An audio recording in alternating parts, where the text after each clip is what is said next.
Welcome all of you on Pharmacipians YouTube channel.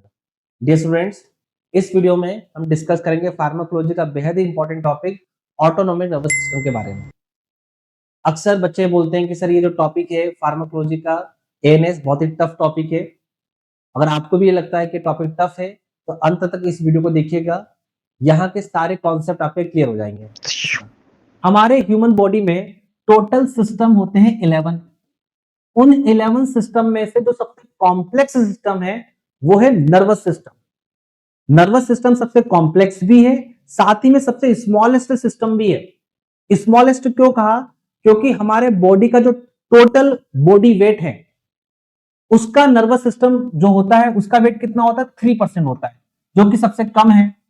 इसलिए यह सबसे कॉम्प्लेक्स सिस्टम भी है और साथ में सबसे स्मॉलेस्ट सिस्टम भी है। अब नर्वस सिस्टम जो होता है वो एक स्पेशल सेल से बना है, ठीक है, और उस सेल को हम कहते हैं न्यूरॉन। क्या कहते हैं? उसे हम कहते हैं न्यूरॉन, ठीक है। न्यूरॉन को ही हम कहते हैं नर्व सेल। इसी का एक और नाम क्या है? इसी को हम बोलते हैं नर्व सेल। और न्यूरॉन या फिर नर्व सेल को सपोर्ट करने के लिए एक और टाइप की सेल्स होती है, उसे हम बोलते हैं न्यूरोग्लायल। क्या कहते हैं? न्यूरोग्लायल सेल्स, ठीक है। न्यूरॉन्स प्लस न्यूरोग्लायल सेल्स क्या बनाता है? नर्वस सिस्टम बनाता है, ठीक है। अब समझिएगा, ये जो न्यूरॉन होता है इसे हम कहते हैं एक तरह का, ये क्या होता है? बेसिक यूनिट होता है। क्या होता है? बेसिक यूनिट होता है। ये आपने पढ़ा होगा, सुना होगा कि जो न्यूरॉन्स होता है एक तरह का क्या होता है? Structure and functional unit of nervous system, ठीक है। अब नर्वस सिस्टम जो होता है, अगर मैं बात करूं तो नर्वस सिस्टम फर्दर दो टाइप का होता है। एक होता है सेंट्रल नर्वस सिस्टम, और सेंट्रल नर्वस सिस्टम के बाहर जो होता है वो होता है पेरिफेरल नर्वस सिस्टम के अंदर इंक्लूड होगा। तो दो तरह के सिस्टम होते हैं, सेंट्रल नर्वस सिस्टम, दूसरा होता है पेरिफेरल नर्वस सिस्टम। अब सेंट्रल नर्वस सिस्टम में क्या इंक्लूड होता है? यहां पे इंक्लूड होगा ब्रेन, और साथ ही में यहां पे इंक्लूड होगा स्पाइनल कोड, ठीक है। ब्रेन जो होता है इसमें अप्रोक्स 85 बिलियंस न्यूरॉन्स होते हैं, और वहीं स्पाइनल कोड के अंदर अप्रोक्स 100 मिलियंस न्यूरॉन्स होते हैं, ठीक है। अब जो न्यूरॉन्स ब्रेन और स्पाइनल कोड के अंदर होता है वो किसमें आता है? वो आता है सीएनएस के अंदर, ठीक है। अब जो न्यूरॉन्स सीएनएस के बाहर होता है, मतलब बाहर प्रेजेंट होता है, मतलब पेरिफेरल ऑर्गन्स में प्रेजेंट होता है, वो इंक्लूड होता है पेरिफेरल नर्वस सिस्टम के अंदर। किसके अंदर इंक्लूड होगा? वो इंक्लूड होगा पेरिफेरल नर्वस सिस्टम के अंदर आएगा। अब समझिएगा, ये जो पेरिफेरल नर्वस सिस्टम होता है फर्दर दो टाइप का होता है। एक होता है ऑटोनॉमिक नर्वस सिस्टम और दूसरा होता है somatic nervous system. Autonomic nervous system और सोमेटिक नर्वस सिस्टम। अब इन दोनों में क्या डिफरेंस होता है समझिएगा। जो सोमेटिक नर्वस सिस्टम होता है ये किसको कंट्रोल करेगा? ये कंट्रोल करता है स्केलेटल मसल्स को। किसको कंट्रोल करेगा? ये जो कंट्रोल करेगा स्केलेटल मसल्स को कंट्रोल करने वाला है। मतलब यहां तक, यहां की इंफॉर्मेशन वो लेगा, रिसीव करेगा, और साथ में यहां पे इंफॉर्मेशन को कन्वे भी करने वाला है। अब आप सभी को पता है कि जो स्केलेटल मसल्स होता है वो हमारे कंट्रोल में होता है। जैसे मैं लिख पा रहा हूं, ठीक है, मैं चल पा रहा हूं, क्यों? क्योंकि मेरे कंट्रोल में। जो चीज आपके कंट्रोल में होती है उसे हम बोलते हैं वॉलेंट्री,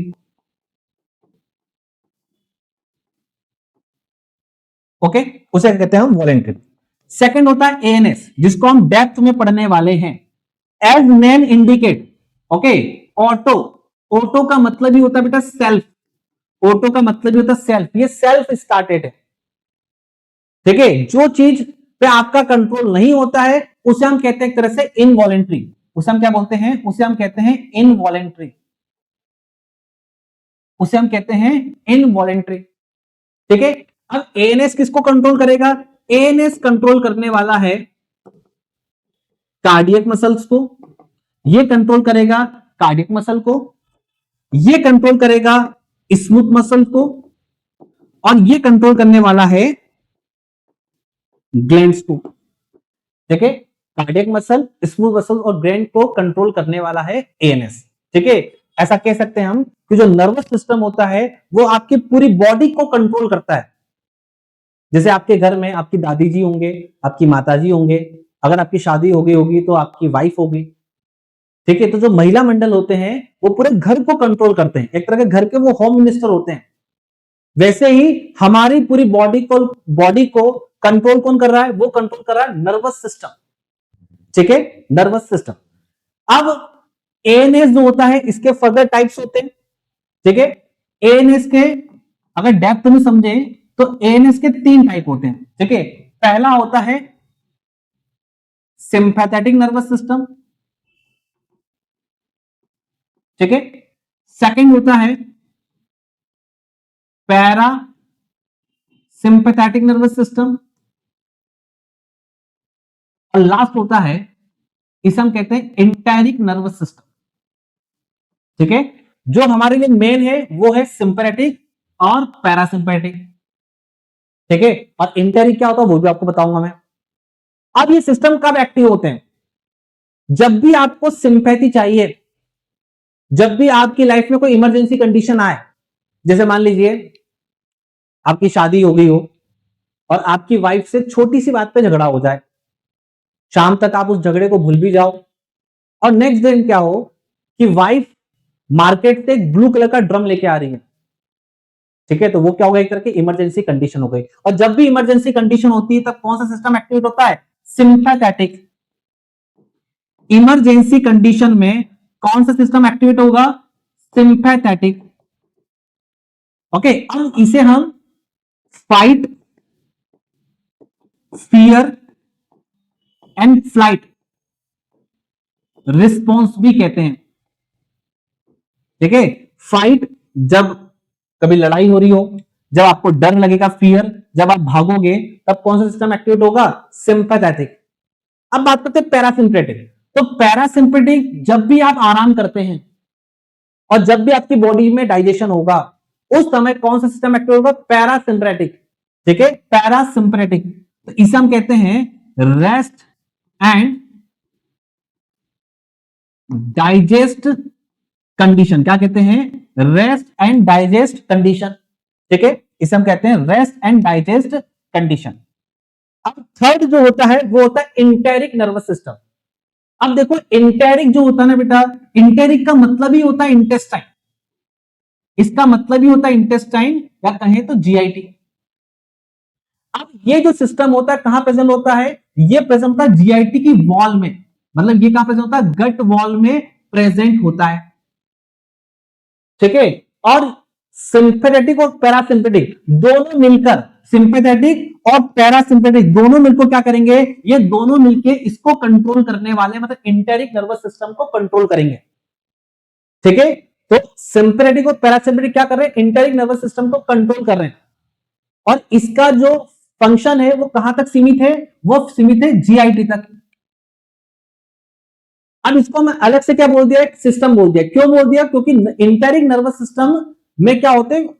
मिलियंस ऑफ जो न्यूरॉन्स प्रेजेंट होते हैं, और यहां पे भी क्या होता है? न्यूरॉन्स का नेटवर्क होता है। इतने सारे न्यूरॉन्स होने के कारण इंटेरिक नर्वस सिस्टम को हम कहते हैं second brain of body. Body का क्या होता है? ये सेकंड ब्रेन होता है। बॉडी का क्या होता है? ये सेकंड ब्रेन होता है। Okay, sympathetic, parasympathetic, enteric nervous system, ठीक है। अब इस लेक्चर में हम सिंपैथेटिक और पैरासिम्पैथेटिक में डिटेल में डिफरेंस देखने वाले हैं, और डिफरेंस दोनों तरह के बताऊंगा आपको मैं, स्ट्रक्चरल डिफरेंस और फंक्शनल डिफरेंस। अब इन डिफरेंस को समझने से पहले हमें दो टर्मिनोलॉजी के बारे में क्लियरिटी होना चाहिए, ठीक है, कि नर्व क्या होता है, पहला नर्व, नर्व क्या होता है, प्लस गेंगलिया क्या होता है। ये वर्ड आपने सुना होंगे, नर्व। अब नर्व में दो तरह के नर्व होते हैं, स्पाइनल नर्व और क्रेनियल नर्व, ठीक है, और गेंगलिया भी आपने सुना होगा, ठीक है। इनका मतलब क्या होता है वो बता रहा हूं आपको मैं।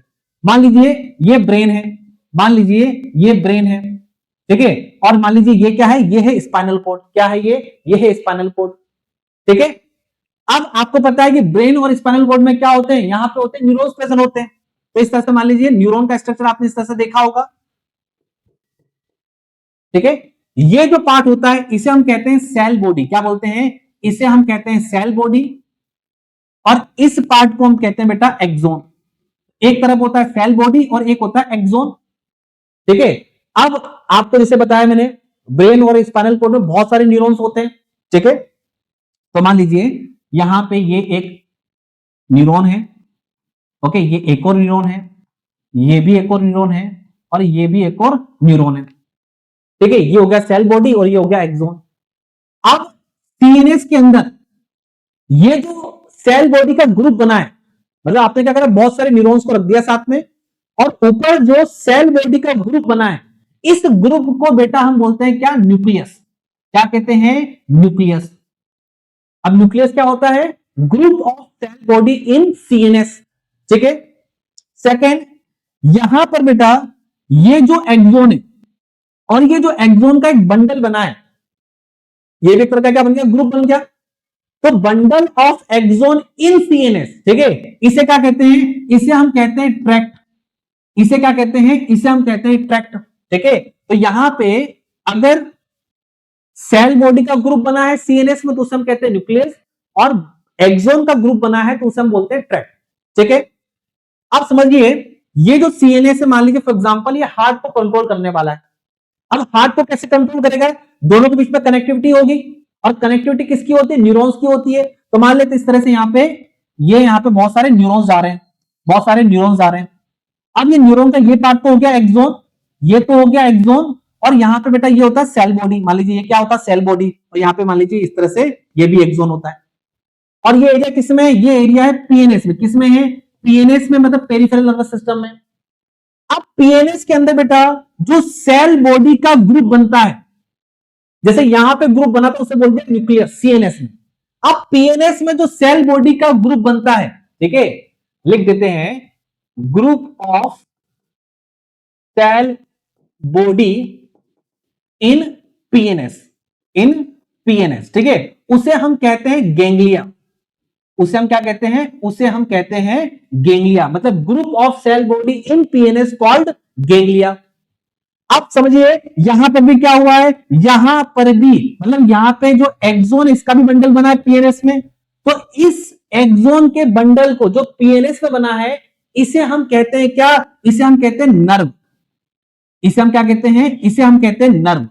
मतलब कि पीएनएस में जो एक्सोन का बंडल बनेगा उसे हम कहेंगे नर्व, और सेल बॉडी का जो ग्रुप बनेगा उसे हम कहते हैं गैंग्लिया। ठीक है, उसे हम कहते हैं गैंग्लिया। आई होप आपको दोनों टर्मिनोलॉजी क्लियर हुई होगी। ठीक है, अब हम डेप्थ में समझने वाले हैं दोनों में डिफरेंस, और सबसे पहले बात करेंगे स्ट्रक्चरल डिफरेंस। सबसे पहले बात करेंगे स्ट्रक्चरल डिफरेंस। ठीक है, अब एक तरफ मैंने बना दिया सिंपैथेटिक नर्वस सिस्टम, और दूसरी तरफ मैंने लिख दिया पैरासिम्पैथेटिक नर्वस सिस्टम। अब सबसे पहले बात करेंगे इनके ओरिजिन की। ओके, सबसे पहले बात करेंगे इनके ओरिजिन की। ठीक है, अब आप सभी को पता है सिंपैथेटिक और पैरासिम्पैथेटिक किसमें आता है, पेरिफेरल में आता है। कहां पे आता है, पेरिफेरल में आता है। इसका ओरिजिन कहां से हुआ होगा, इसका ओरिजिन हुआ होगा सेंट्रल नर्वस सिस्टम से। इससे ओरिजिन हुआ होगा सेंट्रल नर्वस सिस्टम से।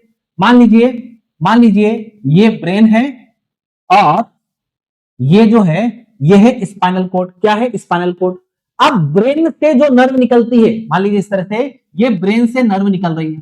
ठीक है, तो जो ब्रेन से जो नर्व निकलती है उसे हम क्या बोलते हैं, क्रेनियल नर्व। क्या बोलते हैं, उसे हम कहते हैं क्रेनियल नर्व। उसे हम कहते हैं क्रेनियल नर्व। ठीक है, और स्पाइनल कॉर्ड से जो नर्व निकलती है उसे हम बोलते हैं स्पाइनल नर्व। उसे हम क्या बोलते हैं, स्पाइनल नर्व। और नर्व क्या होता है आपको मैंने बता दिया। अब क्रेनियल नर्व कितनी होती है, तो क्रेनियल नर्व होती है 12 पेयर। कितने होते हैं ये होते हैं 12 पेयर। ओके, और स्पाइनल नर्व होते हैं कितने बेटा, ये होते हैं 31 पेयर। ये कितने होते हैं, 31 पेयर। अब अगर स्पाइनल नर्व की बात करें, ठीक है, तो अगर इसको हम डिवाइड करें तो यहां पे सबसे पहले आता है बेटा सर्वाइकल नर्व। क्या आता है, सर्वाइकल नर्व। सबसे पहला यहां पे आएगा बेटा सर्वाइकल नर्व। और सर्वाइकल नर्व कितना होता है, ये होते हैं 8। इस तरह से मान लीजिए यहां पे लिख देते हैं, ओके, T1 से लेके T8। ठीक है, सर्वाइकल नर्व हो गया। उसके बाद आएगा सेकेंड थोरेसिक नर्व, ये होते हैं 12 पेयर। फिर आते हैं लंबार नर्व, ये होता है 5 इस तरह से, T1 से लेके T12, फिर आता है L1 से लेके L5, ठीक है। उसके बाद फोर्थ होता है दैट इज सैक्रल नर्व, ये भी होता है 5 इस तरह से, S1 से लेके S5, और लास्ट होता है कॉक्सिजियल नर्व, और ये होता है 1। टोटल आप एड ऑन करोगे तो कितना हो जाएगा 31। कितना हो जाएगा 31 हो जाएगा। ठीक है, इन्हीं नर्व से क्या होता है आपका जो एएनएस के पार्ट्स होते हैं वो क्या होते हैं अराइज होते हैं। ठीक है, अब सबसे बात करते हैं पैरासिम्पेटिक। तो पैरासिम्पेटिक जो नर्वस सिस्टम उसका ओरिजिन कहां से हुआ है, तो इसका ओरिजिन हुआ कहां से, क्रेनियल नर्व से। और क्रेनियल नर्व में कौन सा नंबर होता है 3, 7, 9 और 10 होते तो 12 है हमारे पास, बट हम 4 की बात करेंगे। 3, 7, 9 और 10 यहां से इसका क्या हुआ ओरिजिन हुआ किसका, पैरासिम्पेटिक का। प्लस क्रेनियल नर्व तो होता ही है, साथ में इस सैक्रल नर्व भी होता है। सैक्रल नर्व में S2, S3 और S4, S2, S3, S4 इस तरह से यहां पे इसका ओरिजिन हुआ इस तरह से। ठीक है, इस तरह से इसका ओरिजिन हुआ है। ओके, तो यहां पे लिख देते हैं कि जो पैरासिम्पेटिक नर्व होता है इसका अगर ओरिजिन की बात करें तो इसका ओरिजिन हुआ कहां से, क्रेनियल पार्ट से और प्लस सैक्रल पार्ट से। सैक्रल में आएगा 2, 3 और 4 और क्रेनियम में आएगा 3, 7, 9 और 10। इसका फ्लो हुआ है, इस वजह से इसका एक और नाम होता है, इसे हम बोलते हैं क्रेनियो सैक्रल आउटफ्लो। कितना होता है, क्रेनियो सैक्रल आउटफ्लो इसको बोलते हैं हम। क्यों बोला, क्योंकि क्रेनियम और सैक्रल से इसका आउटफ्लो हो रहा है। वही बात करते हैं सिंपैथेटिक। तो सिंपैथेटिक में जो इसका ओरिजिन होता है समझिएगा, सिंपैथेटिक का ओरिजिन कहां से होता है, तो सिंपैथेटिक का ओरिजिन होता है सेंट्रल पार्ट से। ठीक है, कहां से होता है, सेंट्रल पार्ट से। मान लीजिए T1 है, इसका ओरिजिन होता है T1 से लेके L2, L3 तक। कहां तक होता है, T1 से लेके L2, L3 तक होता है। ठीक है, इस तरह से मान लीजिए ये यहां से नर्व निकल रही है, यहां से इसका नर्व निकल रही है। ठीक है, तो इसका जो ओरिजिन होता है कहां से होता है, थोरेसिक प्लस लंबार से। ठीक है, अब थोरेसिक में कितना होगा, T1 से लेके T12 सब आ जाएगा, और लंबार में क्या होगा L1 से लेके L2, L3 तक। ठीक है, इसलिए इसे हम कहते हैं, इसका नाम क्या होता है, इसे बोलते हैं थोरेको लंबार आउटफ्लो। क्या होता है, थोरेको लंबार आउटफ्लो, थोरेको लंबार आउटफ्लो। इतना क्लियर हुआ, ये हो गया इसका ओरिजिन। अब बात करते हैं इसका डिस्ट्रीब्यूशन, सेकंड डिफरेंस डिस्ट्रीब्यूशन। तो याद रखिएगा जो सिंपैथेटिक नर्वस सिस्टम होता है इसका डिस्ट्रीब्यूशन पूरी बॉडी में होता है, मतलब इसका डिस्ट्रीब्यूशन ज्यादा होता है, क्योंकि जब इमरजेंसी कंडीशन आती है तो पूरी बॉडी पे ही इफेक्ट देखने को मिलता है। तो इसका डिस्ट्रीब्यूशन जो होता है वो होता है वाइड। क्या होता है, वो होता है वाइड। वही बात करते हैं पैरासिम्पेथेटिक, तो इसका जो डिस्ट्रीब्यूशन होता है वो होता है लिमिटेड। क्या होता है, लिमिटेड होता है। कहां कहां तक होता है, हेड पार्ट, नेक पार्ट और मेन एक्सिस ऑफ बॉडी, मतलब कि ट्रंक पार्ट। ओके, अब ट्रंक पार्ट में क्या कहा जाएगा, जैसे कि इसका एक्शन होता है चेस्ट पर, ठीक है, प्लस एब्डोमेन में, प्लस ओके बैक वाले रीजन में, और प्लस पेल्विक रीजन में। ओके, तो ये हो गया डिस्ट्रीब्यूशन की बात। Okay, third difference, okay third difference इधर लिख देते हैं सिंपैथेटिक नर्वस सिस्टम और इधर लिख देते हैं पैरासिम्पेथेटिक नर्वस सिस्टम। ठीक है, समझिएगा जो देखिए देखिएगा ये बेटा क्या होता है, ये होता है गेंगलिया, जैसे आपको मैंने पहले बताया था। यहां पे भी क्या है, ये भी गेंगलिया है और ये भी गेंगलिया है।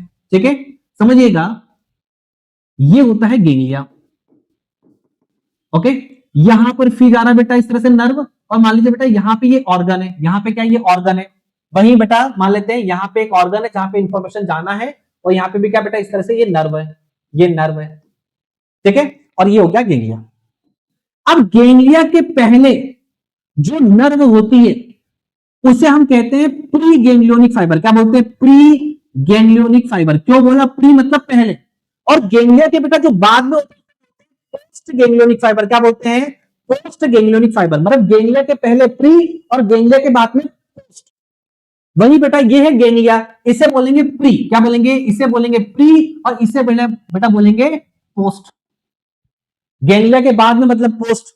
तो यहां पे डिफरेंस बनता है कि जो प्री गेंगलियोनिक फाइबर है, जो प्री गेंगलियोनिक फाइबर है, ठीक है, और जो पोस्ट गेंगलियोनिक फाइबर है, इनकी लेंथ में डिफरेंस होता है। इनकी लेंथ में क्या होता है, डिफरेंस होता है। यहां पे देखिएगा, यहां पे देखिए, यहां पे जो प्री गेंगलियोनिक फाइबर है बेटा वो क्या है, उसकी लेंथ कम है। वहीं पोस्ट गेंगलियोनिक फाइबर की लेंथ क्या है, ज्यादा है। वहीं यहां पर प्री गेंगलियोनिक फाइबर की लेंथ ज्यादा है और पोस्ट गेंगलियोनिक फाइबर की लेंथ क्या बेटा, कम है। तो ये भी एक तरह का क्या होगा, डिफरेंस हो गया। यहां पे क्या होता है बेटा, यहां पे शॉर्ट होता है सिंपैथेटिक में, और यहां पे क्या होता है, लॉन्ग होता है। वही बात करते हैं पैरासिम्पेटिक में, तो जो प्री गेंगलियोनिक फाइबर है वो क्या होगा, लॉन्ग होगा। वहीं जो पोस्ट गेंगलियोनिक फाइबर है वो क्या होगा, वो होगा शॉर्ट, वो होगा शॉर्ट। ठीक है, fourth difference, okay, fourth difference, ganglia की लोकेशन। गेंगलिया की लोकेशन देखिएगा, यहां पर गेंगलिया है और यहां पे ऑर्गन तक सप्लाई हो रही है। तो देखो बेटा, ऑर्गन के जस्ट पास में क्या गेंगलिया है, मतलब यहां पे ऑर्गन के जस्ट पास में क्या गेंगलिया है। वहीं यहां से कंपैरिजन करिएगा, ऑर्गन यहां पर है और गेंगलिया यहां पर, डिफरेंस ज्यादा है। डिफरेंस क्या है, ज्यादा है। तो याद रखिएगा, सिंपैथेटिक में जो गेंगलिया होता है वो कहां होता है, वो away from organ supplied, away from organ supplied. वहीं पैरासिम्पेटिक में क्या होता है, नियर और क्लोज टू ऑर्गन सप्लाइड। ठीक है, यहां पर गेंगलिया पास में होता है और यहां पर जो गेंगलिया होता है वो दूर होता है। ठीक है, फिफ्थ डिफरेंस समझिएगा, जो प्री गेंगलियोनिक फाइबर है, समझिएगा, जो प्री गेंगलियोनिक फाइबर है और जो पोस्ट गेंगलियोनिक फाइबर है, देखिए इनके बीच में क्या है, इनके बीच में रेशो, इनके बीच में क्या है, इनके बीच में रेशो। समझिएगा किस तरह से, कि यहां पे जो एक प्री गेंगलियोनिक फाइबर होता है, मान लीजिए इस तरह से, ये एक प्री गेंगलियोनिक फाइबर आ रहा है और वो अटैच्ड है पोस्ट गेंगलियोनिक फाइबर से। तो सिंपैथेटिक में क्या होता है कि एक प्री गेंगलियोनिक फाइबर अटैच्ड है 20 से लेके 100 पोस्ट गेंगलियोनिक फाइबर से, मतलब इधर जो पोस्ट गेंगलियोनिक फाइबर रहेगा वो क्या रहेगा, बहुत ज्यादा रहेगा। ठीक है, तो यहां पे लिख लेते हैं कि यहां पे जो एक प्री गेंगलियोनिक फाइबर होता है वो 20 से लेके, एक प्री गेंगलियोनिक फाइबर जो होता है वो 100 तक बाइंड हो सकता है। मतलब 20 और 100 क्या है, ये पोस्ट गेंगलियोनिक फाइबर, और ये एक क्या है, प्री गेंगलियोनिक फाइबर है। इसलिए इमरजेंसी कंडीशन में एक्शन क्या होता है, ज्यादा आता है, वाइड आता है, डिस्ट्रीब्यूशन क्या होता है, वाइड होता है। वही बात करते हैं पैरासिम्पेटिक में, तो यहां पे जो एक प्री गेंगलियोनिक फाइबर होता है वो कितने पोस्ट गेंगलियोनिक फाइबर से ऐड होता है, तो वो होता है 1 से लेके, या तो 1 से बाइंड होगा या फिर 1 से लेके मैक्सिमम 2 तक बाइंड होता है। मतलब यहां पे पोस्ट गेंगलियोनिक फाइबर कितना होगा, 1 से लेके 2, और यहां पे कितना होगा, 20 से लेके 100। मतलब इस तरह से मान लीजिए ये प्री गेंगलियोनिक फाइबर है, पैरासिम्पेटिक में क्या होगा, उधर भी क्या होगा, एक ही होगा या एक से दो हो सकता है, बट यहां पे तो बहुत सारे होते हैं। देखिए यहां पे ज्यादा बहुत सारे होते हैं। अगला डिफरेंस, सिंपैथेटिक और पैरासिम्पेटिक, समझिएगा। अब इनकी बात करते हैं हम, न्यूरोट्रांसमीटर, न्यूरो ट्रांसमीटर। अब हम बात करें न्यूरोट्रांसमीटर। देखो न्यूरोट्रांसमीटर क्या होता है कि न्यूरॉन्स इंफॉर्मेशन को देता है और इंफॉर्मेशन को लेता है। तो किसकी हेल्प से, कोई केमिकल को रिलीज करेगा, न्यूरॉन्स वो केमिकल को रिलीज करता है, उसको बोलते हैं न्यूरोट्रांसमीटर। क्या बोलते हैं, न्यूरोट्रांसमीटर। अब सिंपैथेटिक में न्यूरोट्रांसमीटर कौन सा होता है, तो समझिएगा, इसमें जो मेजर न्यूरोट्रांसमीटर होता है वो कौन होता है, वो होता है नॉर एड्रिनलिन। क्या होगा, नॉर एड्रिनलिन होगा। इसके अलावा एड्रिनलिन, डोपामिन, और साथ ही साथ बेटा यहां पे एसिटाइल कोलिन भी होगा, एक तरह का माइनर बोल सकते हैं न्यूरोट्रांसमीटर होता है। ओके, वही बात करते हैं पैरासिम्पेटिक में। तो पैरासिम्पेटिक में जो न्यूरोट्रांसमीटर होता है और जो मेजर न्यूरोट्रांसमीटर होता है वो होता है एसिटाइल कोलिन। क्या होगा? Acetyl choline. इसके अलावा माइनर की बात करें तो नाइट्रिक ऑक्साइड भी होता है। अब समझिएगा, ये जो पैरासिम्पेटिक नर्वस सिस्टम होता है इसका एक और नाम होता है। क्या नाम होता है? क्योंकि इसमें एसिटाइल कोलिन होता है इसलिए इसको हम बड़े प्रेम से बोलते हैं कोलिनर्जिक सिस्टम। क्या बोलते हैं? Cholinergic system. ओके, वही बात करते हैं कि ये जो सिस्टम होता है, क्योंकि यहां पे एड्रेनलिन नॉर एड्रेनलिन आ रहा है, तो इसे हम बोलते हैं एड्रीनर्जिक सिस्टम। क्या कहते हैं? Adrenergic system. इसे बोलते हैं एड्रीनर्जिक सिस्टम। ठीक है, और लास्ट डिफरेंस समझिएगा, इनकी एक्टिविटी कब होती है? पहले ही बताया था आपको मैंने। ये कब एक्टिव होगा? जब इमरजेंसी कंडीशन आएगी। ओके, और ये कब एक्टिव होगा? जब रेस्ट एंड डाइजेस्ट एक्टिविटी आती है। रेस्ट एंड डाइजेस्ट एक्टिविटी पे ये शो करेगा एक्शन। ठीक है, ये हो गया स्ट्रक्चरल डिफरेंस। क्या हो गया? Structural difference. अब हम बात करते हैं फंक्शनल डिफरेंस। ओके, अब हम बात करने वाले हैं फंक्शनल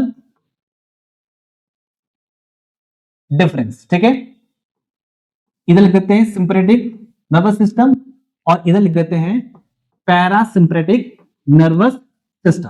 ठीक है, अब समझिएगा हम कौन कौन से डिफरेंस समझेंगे। देखिएगा, हार्ट पर क्या एक्टिविटी होती है? ठीक है, उसके बाद ब्रोंकस पे क्या एक्टिविटी होगी?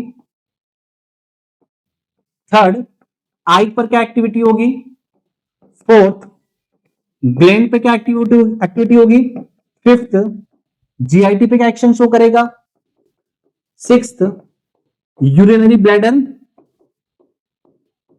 एंड लास्ट होता है ब्लड वेसल पे क्या एक्शन शो होगा। ठीक है, ब्लड वेसल पे क्या एक्शन शो होगा। ठीक है, सबसे पहले बात करते हैं सिंपैथेटिक की बात करते हैं। ओके, और हार्ट पे क्या एक्शन शो करेगा? इसको ऐसा समझ सकते हैं, मान लीजिए आपने एक न्यूज सुनी है कि आपके कॉलोनी में या आपके शहर में एक वाइल्ड डॉग घूम रहा है, डॉगेज भाई घूम रहे हैं, और उनको हो गया रेबीज वायरस। ओके, अब आप कॉलेज से घर जा रहे हैं, आप जैसे ही घर जा रहे हैं और रास्ते में आपको एक डॉग दिख गया और आपके दिमाग में न्यूज वापस से सर्कुलेट हो गई कि हाँ एक ऐसा डॉग घूम रहा है जिसको रेबीज। तो आपने जैसे उसको देखा ऐसा लगा उसको रेबीज है। ओके, तो वो एक तरह की क्या हो गई? इमरजेंसी कंडीशन हो गई। आपने जैसे उसको देखा, सबसे पहले आपकी हार्ट रेट बढ़ने वाली है, मतलब फोर्स ऑफ कॉन्ट्रेक्शन बढ़ेगा, हार्ट रेट बढ़ेगा, तो यहाँ पे क्या एक्टिविटी आएगी? यहाँ पे होगा इंक्रीज। क्या होगा बेटा? यहाँ पे होगा इंक्रीज। ठीक है, सेकेंड, जब आप जैसे आपने उसको देखा हार्ट रेट बढ़ गई, अब आप भागने वाले हो। जब भागोगे तो ऑब्वियसली बात है ज्यादा ऑक्सीजन चाहिए, तो ब्रोंकस क्या होगा? डायलेट होगा कि कॉन्स्ट्रिक्ट होगा? ज्यादा ऑक्सीजन चाहिए, ब्रोंकस क्या होगा? डायलेट होगा। मतलब यहां पे क्या होने वाला है? Bronchodilation. क्या होगा? Bronchodilation. ठीक है, अब समझिएगा आई पे क्या इफेक्ट आएगा, और आई पे हम बात करें प्यूपिल पे इफेक्ट आएगा। देखिए बेटा, ये जो यहाँ पे आई के अंदर जो ब्लैक पार्ट होता है ये होता है आइरिस, इसके ऊपर होता है कॉर्निया। ठीक है, आइरिस जो ब्लैक पार्ट के जस्ट सेंटर में देखिए बेटा एक होल होता है व्हाइट कलर का, उसे बेटा बोलते हैं प्यूपिल। और यहाँ पे दो फंक्शन होगा, या तो प्यूपिल डायलेट होगा, कॉन्स्ट्रिक्ट होगा। तो आपने जैसे डॉग को देखा, अब आपको भागना है, तो भागने के लिए आपकी नजर, आपका विजन तेज होना चाहिए, तो प्यूपिल क्या होगा? डायलेट होगा। क्या होगा? प्यूपिल डायलेट होगा। ऐसा बोले ना कि आपने आंखें और बंद कर ली, जैसे आप भागे, पता चला आप भागने में बहुत तेज है, पर जैसे ही भागे आपने देखा खंबा है, उस खंबे से टकरा गए, है ना, वो तो गलत हो जाएगा। ओके, तो प्यूपिल क्या होता है बेटा? यहाँ पे डायलेट होता है और उसे बोलते हैं माइड्रेसिस। क्या बोलते हैं? उसे हम बोलते हैं माइड्रेसिस। ठीक है, उसे हम बोलते हैं माइड्रेसिस। पहले एक तरफ का समझ लेते हैं, दूसरा ऑटोमेटिक आपको याद हो जाएगा। ठीक है, अब ग्लैंड, अब देखो बेटा, आप इतना काम करने वाले हो, भागने वाले, डरने वाले हो, तब ग्लैंड का सिक्रेशन नहीं होगा। ओके, तो ग्लैंड पे क्या होता है? यहाँ पे सिक्रेशन क्या हो जाएगा? डिक्रीज हो जाएगा। डिक्रीज हो जाएगा एक्सेप्ट वन, एक को छोड़कर, क्योंकि जब भी इमरजेंसी कंडीशन आती है तो सारे ग्लैंड का सिक्रेशन कम तो हो जाएगा, जैसे एक्सोक्राइन ग्लैंड, एंडोक्राइन ग्लैंड और मिक्स्ड ग्लैंड, सारा सिक्रेशन कम हो जाएगा एक्सेप्ट स्वेटिंग, क्योंकि इमरजेंसी कंडीशन पसीना तो आता है। ओके, तो यहां पे स्वेटिंग होगी। स्वेटिंग होगी, बाकी सारे सिक्रेशन क्या हो जाएगा, कम हो जाएगा। अब बात करते हैं जीआईटी पर। तो जैसा आपको बताया है कि जीआईटी मतलब डाइजेशन की बात होगी, और डाइजेशन के लिए कौन सा रिस्पॉन्सिबल होता है, पैरासिम्पेटिक। तो यहां पे क्या होगा, जो जीआईटी में बेटा हम दो बातें करते हैं, एक बात करते हैं मोटिलिटी की और दूसरी बेटा बात करेंगे सिक्रेशन की। तो यहां पे दोनों क्या होने वाली है, डिक्रीज होने वाली है। दोनों क्या होगी, दोनों हो जाएगा डिक्रीज, क्योंकि मोटिलिटी भी इनहिबिट होगी और सिक्रेशन भी कम हो जाएगा। कहां पर, सिंपैथेटिक में। वही बात करते हैं बेटा यूरिनरी ब्लैडर। तो यूरिनरी ब्लैडर क्या होगा, यहाँ पे रिलैक्स होने वाला है। ठीक है, यहाँ पे यूरिनरी ब्लैडर क्या होगा, रिलैक्स होगा, मतलब कि जो यूरिन का आउटफ्लो होता है वो कम हो जाएगा। ठीक है, यूरिन का आउटफ्लो क्या हो जाएगा, कम हो जाएगा। और सेकेंड, ब्लड वेसल की बात करेंगे बेटा, आपने जैसे डॉग को देखा तो क्या होगा, ब्लड प्रेशर बढ़ेगा। ब्लड प्रेशर बढ़ेगा मतलब यहाँ पे क्या होने वाला है, यहाँ पे होगा वैसोकॉन्स्ट्रिक्शन। क्या होगा, वैसोकॉन्स्ट्रिक्शन होने वाला है ना। मोस्ट ऑफ एरिया में क्या होता है, वैसोकॉन्स्ट्रिक्शन होता है। तो ये सारे फंक्शन किसके हैं, सिंपैथेटिक के। अब जस्ट आपको रिवर्स करना है, देखिएगा पैरासिम्पेटिक मतलब रेस्ट एंड डाइजेस्ट। जब आप आराम करते हैं तो क्या होता है, हार्ट रेट बढ़ेगा कि कम होगा, अगर बढ़ जाएगा तो नींद भी नहीं आएगी। ओके, तो यहाँ पे क्या होने वाला है, हार्ट रेट क्या होगा, यहाँ पे डिक्रीज होगा, यहाँ पे हार्ट रेट डिक्रीज होने वाला है। अब जब आप सोते हैं तो ब्रोंकस पे क्या इफेक्ट आएगा, ब्रोंकोकॉन्स्ट्रिक्शन। ऐसा तो नहीं ना जोर जोर से हम सांस लेते हैं, नहीं, नींद ही नहीं आएगी। ओके, तो यहाँ पे क्या होगा, यहाँ पे होने वाला है ब्रोंको कॉन्स्ट्रिक्शन। क्या होगा, ब्रोंको कॉन्स्ट्रिक्शन होगा। अब प्यूपिल पे क्या इफेक्ट आएगा, आप सो रहे हैं, सिंपल सी बात है, आप सोते हैं तो लाइट भी बंद करते हैं। ओके, तो यहां पे क्या होगा, प्यूपिल क्या होगी, कॉन्स्ट्रिक्ट होगी, उसे बोलते हैं मायोसिस। तो एक होता है मायोसिस, एक होता है माइड्रेसिस। एक में होता है कॉन्स्ट्रिक्शन, एक में होता है डायलेशन। अब कॉन्स्ट्रिक्शन किस में होगा, मायोसिस में होगा। यहां पे होगा बेटा कॉन्स्ट्रिक्शन ऑफ प्यूपिल। अब याद करने का सिंपल सा तरीका देखो, कंफ्यूजन हो सकता है कि माइड्रेसिस में कॉन्स्ट्रिक्शन होगा कि मियोसिस में होगा। देखिएगा, माइड्रेसिस में क्या आ रहा है, डी आ रहा है, डी आ रहा है। डी का मतलब क्या होता है, डायलेशन। तो एक में क्या होता है, डायलेशन होता है, माइड्रेसिस में क्या होगा, डायलेशन होगा, मियोसिस में क्या होगा, कॉन्स्ट्रिक्शन होगा। ओके, अब बात करते हैं ग्लैंड्स की। ओके, तो ग्लैंड में क्या होगा, सिक्रेशन बढ़ने वाला है। यहां पे क्या होगा, सिक्रेशन इंक्रीज होगा। ओके, जीआईटी में क्या होगा बेटा, ये तो सिस्टम ही है ना, डाइजेशन के लिए रिस्पॉन्सिबल है। तो जीआईटी में क्या होगा, मोटिलिटी और सिक्रेशन दोनों क्या होंगे बेटा, दोनों इंक्रीज होंगे। ठीक है, दोनों क्या होंगे, इंक्रीज होंगे।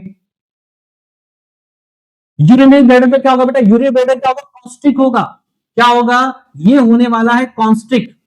ओके, मतलब यूरिन का आउटफ्लो क्या होने वाला, बढ़ने वाला है।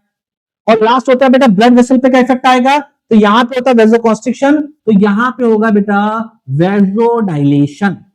क्या होगा, वेसोडाइलेशन।